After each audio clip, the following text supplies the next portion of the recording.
Gunshots were reportedly fired in Osun State as supporters of the All Progressives Congress (APC) and the People's Democratic Party (PDP) clashed following the attempted reinstatement of sacked council chairpersons in the state on Monday, February 17th. Unconfirmed reports say two persons were reportedly shot during the fracas in the Boripe local government area of the state. The crisis followed a disagreement between the state governor Ademola Adeleke and the Minister of Marine and Blue Economy Adeboyega Oyetola over the interpretation of the appeals court ruling on the chairpersons who were elected on the APC platform but sacked by the Federal High Court in 2022.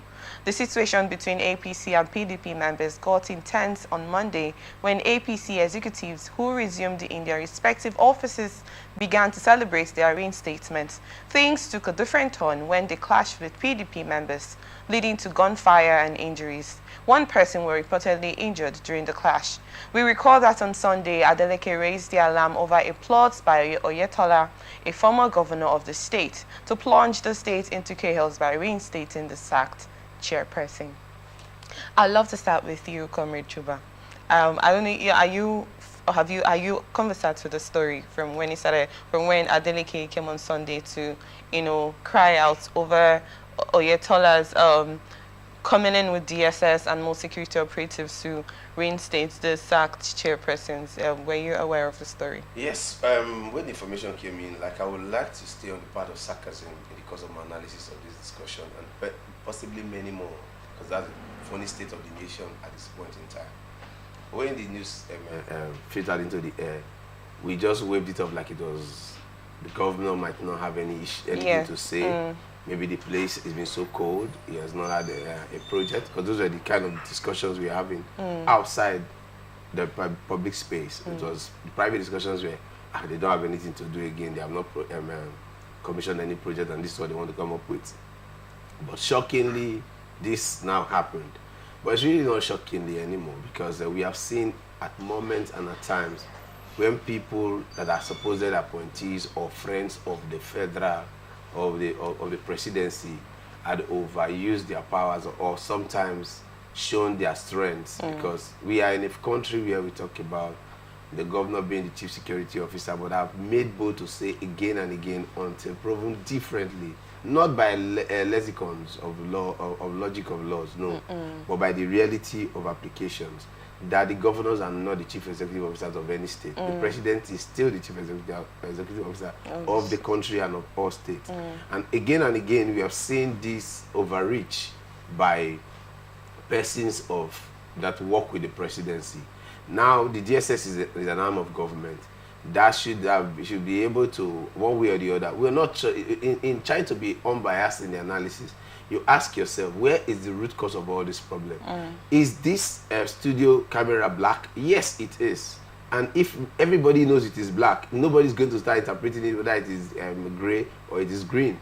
But we have had a system in this country where the law, to just pass a judgment or to make a statement, there's so much ambiguity, so much lexicons being used. English is spoken in dimensions nobody can understand, just for the sake of confusing people, and everything is seemingly going to end up in a political settlement. Else, if you want to look at the court processes, it will end up almost in a far more embarrassing situation for the Nigerian populace. And I think this is one of such cases. You saw the situation of the Rivers case, state issue, where people are jubilating that some people have been reinstated, some people have been sacked, by virtue of when you come to the surface of what is supposed to be common and normal, you begin to find shortcomings. But you begin to see it very clearly. But when you start to come into the arithmetic and side of the law, you now start to see gray areas that they want to start extraying on public spaces. For me, I think it is high time that the nation sits down, asks itself, what are we really practicing? Are we practicing true federalism? That is one. Secondly, if judges must make statements, the statements should be clear, not ambiguous statements that should be the lawyers from this part will interpret it differently, the lawyers from this part interpret it differently. Somebody is sentenced to death by hanging. Nobody interprets it differently. But when it comes to political issues, you find out that all the judges want to speak very fluent English and confuse everybody. Okay, let me hold you there. I'm considering the court's ruling. The appeal courts actually passed a judgment that this chairperson should be sacked at the time, and then we're seeing that the former governor of Osun State at the time of 2018 to 2022, which is Oyetola Boyenga, if I'm not mistaken, decided to bring them back forcefully, if that's a word to I think use. he said he decided to bring Do you them back. think I think it was a he did judgment that based on there was a different court ruling to bring them back? Of course. Or he decided to use the opportunity as a nephew to the president, because Adeleke was using that word. He said, let it not be that your nephew is trying to use the opportunity of who you are, to gain access to do what he's not supposed to do. So do you think that was what really happened? You cannot rule either of all of these allegations away. One of which we've seen it in the former administration, the Buhari administration. We saw his nephew run the country. We saw trillions of naira in his account at the time of investigation, and it was adjudged as nephew. But I don't want to drag those issues in. Okay. This was a former governor, and I think there was a federal high court judgment that the APC-led former chairman are looking at, are jubilating on. What I'm trying to say is, if the appeal court has given a ruling, I don't think why, if it's not a Supreme Court judgment, any other court should not be an issue where people will have to reference, first and foremost.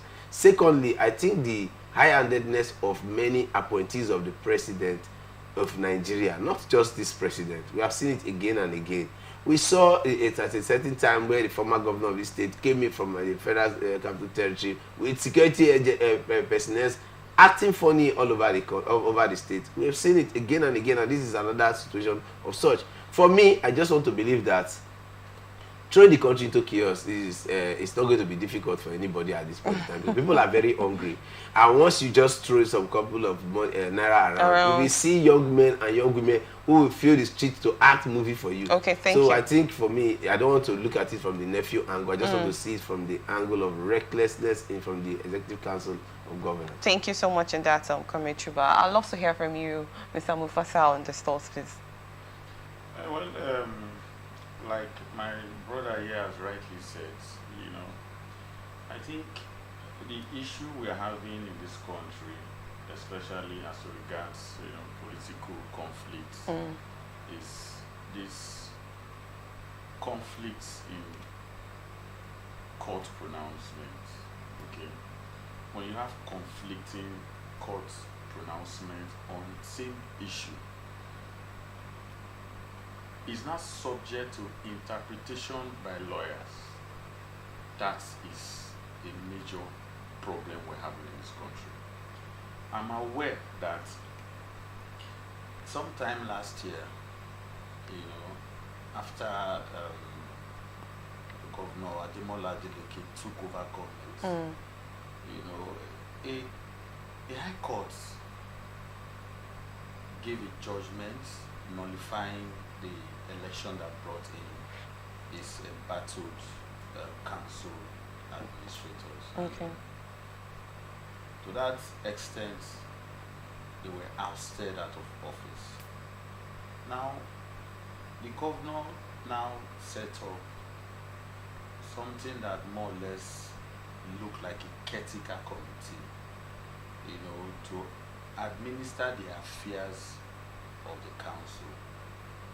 The embattled council chairman went to court to appeal the judgment of the Federal High Court, and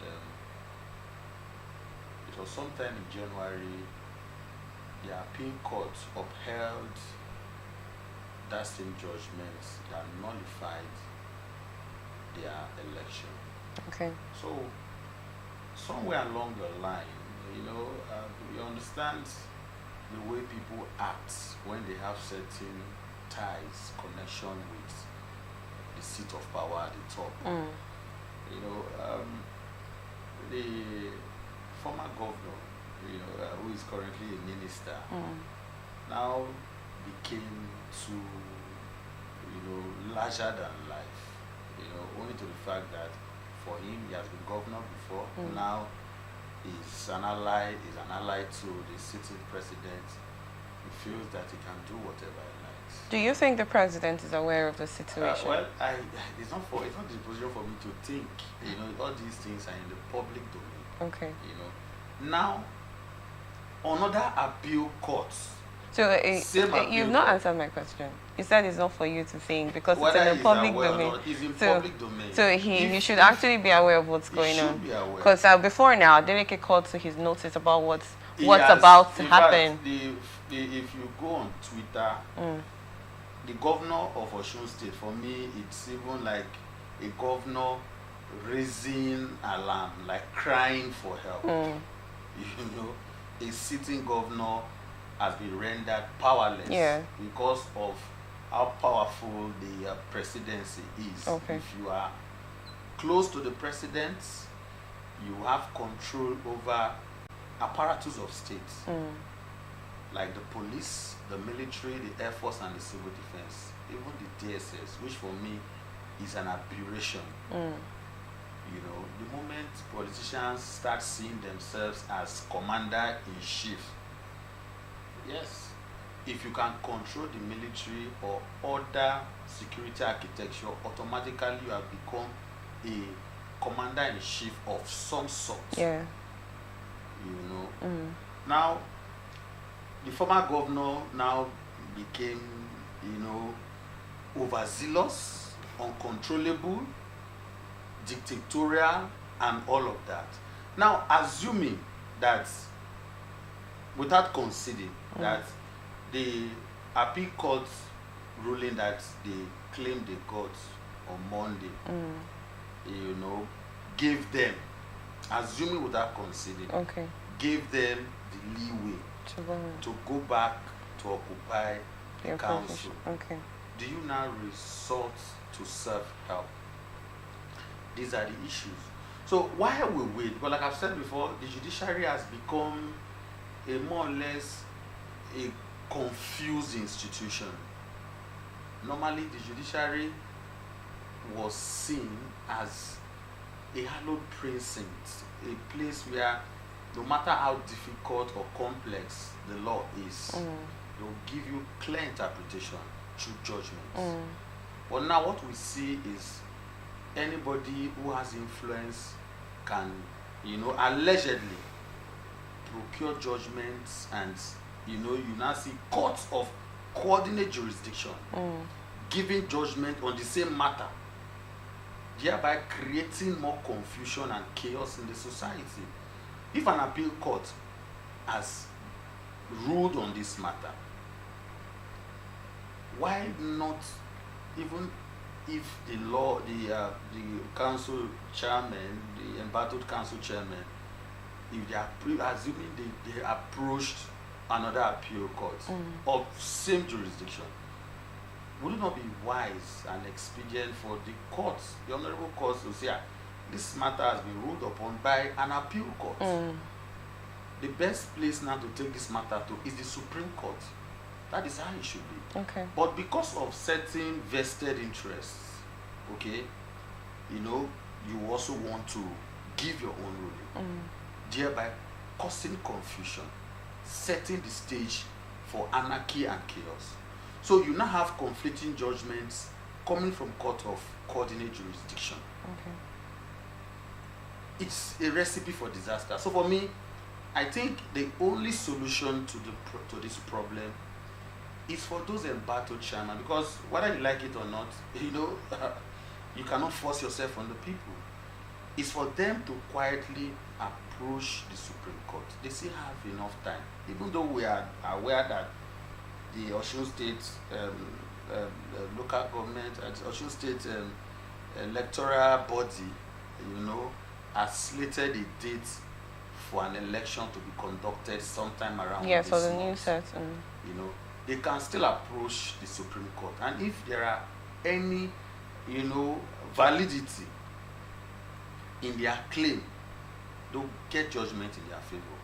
But relying on the influence and powers of the former governor to cause chaos, maim people, I was told that it was on the news that over 8 people have been killed. But I saw on some of the reputable national dailies, like Premium Times and the rest, that over 8 people have been killed, scores injured. So let us not, you know, set, the entire country on fire because of, a political vested interest. Okay, so the president should try as much as possible caution some of his aides and ministers, because they are using that influence, as a panacea to do things that is unbecoming of a minister of a federation like Nigeria. Thank you. Let us not behave like uncivilized people, because if we continue to do so, okay, we are going to overheat the polity, and more people are going to die.